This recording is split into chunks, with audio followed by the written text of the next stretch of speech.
ერთ-ერთი პროექტი, რომლის წინააღმდეგაც ორგანიზებული კამპანია მიმდინარეობს, Eagle Hills-ს ეკუთვნის. უპრეცედენტო რაოდენობის ინვესტიციას ოპოზიცია აქტიურად ებრძვის, მათ შორის ქსენოფობიური გზავნილებით. პარალელურად 6.5 მილიარდის ქვეყანაში შემოსვლის საწინააღმდეგოდ მუშაობს მედია პლატფორმა მთის ამბები, რისთვისაც იხარჯება დამფინანსებლის ფული. ნანუკი ჩხიკვაძე გიამბობთ. სახელმწიფო მნიშვნელობის პროექტის წინააღმდეგ დაწყებული ამ დეზინფორმაციული კამპანიის ავტორი ონლაინ მედია მთის ამბებია. მედია ორგანიზაცია საუკუნის პროექტის გარშემო მოგონილი მითებით ქართველი ხალხის მოტყუებას და დაშინებას ცდილობს. ცრუ კამპანიის ფონზე ირკვევა, რომ მთის ამბების მთავარი დონორი Deutsche Welle და გერმანიის საელჩოა. იზიარებს თუ არა დიპლომატიური უწყება დაფინანსებული ორგანიზაციის პოზიციებს, ქრონიკის კითხვას პეტერ ფიშერის უწყება ტრადიციულად არ პასუხობს. აქაც ჩანს სრული კოორდინაცია. ეროვნული მნიშვნელობის ინვესტიციაზე დაწყებული ამ კამპანიის უკან მთავრობის მეთაური ტრადიციულად ქვეყნის გარე და შიდა მტრების კოორდინირებულ მუშაობას ხედავს. მაშინ როცა ქვეყნის ნებისმიერ წინსვლაზე გარედან შემოსული თანხით ხელოვნურად შექმნილი აჟიოტაჟი და დეზინფორმაცია ფინანსდება.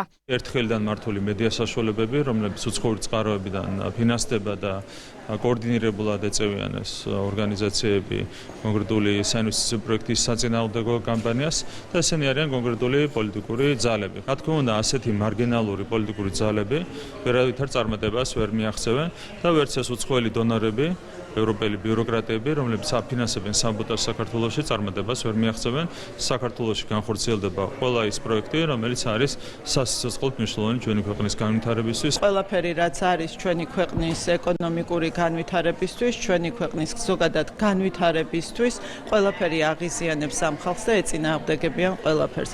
ეს არის უპრეცედენტო ინვესტიცია, რაზედაც ჩვენ ვსაუბრობთ, უპრეცედენტო ინვესტიცია, რომელიც ადასტურებს ქვეყნის ეკონომიკურ განვითარებას, უკვე მიღწეულ შედეგებს და პერსპექტივებს. გაირკვა, რომ დილეტანტი დეპუტატების ცოდნაც დილეტანტურია, როცა საქმე ეკონომიკას და საინვესტიციო ხელშეკრულებებს ეხება. მარტივი საერთაშორისო პრაქტიკა ინვესტორის მოთხოვნით ხელშეკრულებისთვის კომერციული საიდუმლოს გრიფის მინიჭება. კონკრეტული შეთანხმება მისი თითოეული პუნქტი უნდა იყოს საჯარო, იმისათვის რომ საზოგადოებას არ დარჩეს კითხვის ნიშნები. რადიკალების და მათი გარე პატრონების პრობლემას ახლა ის ეკონომიკური წინსვლა და შესაძლებლობა წარმოადგენს, რომელსაც საუკუნის ინვესტიცია საქართველოს მოუტანს. მაშინ როცა მათი დღის წესრიგი არეულობასა და დესტრუქციაზე აგებული, მათი ინტერესში სულაც არ ჯდება ათასობით დასაქმებული და ეკონომიკურად სტაბილური ქვეყანა. მინდა აი ამ ევროპულ დედაქალაქებს, ვინც აფინანსებენ, მიულოცო ბრჭყალებში, რომ ისინი ქსენოფობიას აფინანსებენ. აი ეს თუ არ არის სირცხვილი ევროპისა, ვისი ფულიც იხარჯება ქსენოფობიურ კამპანიებში, მაშინ მათ ან არიციან რა არის სირცხვილი, ან არიციან რა არის ქსენოფობია, ან არიციან რა არის ევროპა. 21 საუკუნეში იმისთვის რომ საქართველოს წინააღმდეგ ეკონომიკური საბოტაჟი განახორციელონ, ართაკილობენ ქსენოფობიის როგორც იარაღად გამოყენებას. რო ჩაეძიოთ და ნახოთ ყველა მათ მიერ მომზადებული სიუჟეტები იქნება, ეს ინფორმაციები იქნება, რა თქმა უნდა, არის ინტერესი, რომ ქვეყანაში არ იყოს სტაბილური სიტუაცია. ისინი, ვინც ამ პოლიტიკას ემხრობიან, ქვეყნის გარედან დააფინანსებენ აქ ამ უსამშობლოებს, რომ მათ ყველაფერი გააკეთონ იმისთვის, რომ ასეთი ტიპის ეკონომიკურ ზრდას ქვეყანაში ხელი შეუშალონ. ხედავთ, რომ Deutsche Welle-ს მხრიდან კარგად არის მხარდაჭერილი მთის ამბები, Deutsche Welle კი სხვა შორის ბოლოს გამოქვეყნებული კვლევის მიხედვით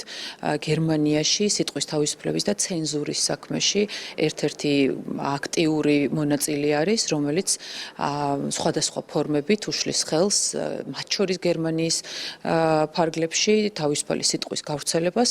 არაბთა გაერთიანებული საამიროებიდან უმსხვილესი პირდაპირ ინვესტიცია თბილისსა და გონიოში საცხოვრებელი სახლების, ბინების და სასტუმროების მშენებლობას, საოფისე, სავაჭრო, გასართობი, სპორტული და სხვა კომერციული სივრცეების შექმნას, რეკრეაციულ ზონებსა და საზღვაო ინფრასტრუქტურას მოიცავს. ყოველივე ეს ქვეყნის და მოქალაქეების კეთილდღეობაზე პირდაპირ აისახება.